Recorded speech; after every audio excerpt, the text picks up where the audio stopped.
Welcome to the Banker Lamp. Please enjoy the video. You will start immediately by opening settings on your Hey TV. Use the remote, press home and choose the gear icon to enter system settings. Make sure the TV is powered and connected to the internet. You need account sync status visible. If you use multiple profiles, note which Google account is active. Once in settings, navigate to Accounts or Users. This is where Android TV lists Google accounts. Make sure you know the primary account email before proceeding to removal. Once you've opened accounts, select Google and then pick the specific account you want to remove. Tap Remove Account or Remove from Device. You'll be shown a confirmation prompt explaining what will be deleted from this TV. Confirm the action. This unlinks the account from Apps, Google Play, and Sync.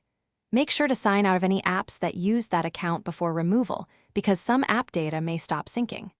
After removing, restart the TV to finalize changes and refresh account lists. After removal, restart the Hey TV and return to Settings Accounts to confirm the Google account is gone.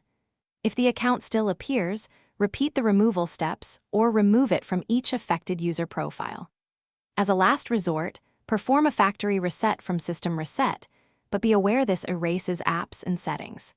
If you encounter errors, make sure the TV software is up to date and you have the correct Google credentials handy. This helps you re-sign in or verify ownership if relinking is needed. Thanks for watching. If this was helpful, leave a like and consider subscribing. See you next time.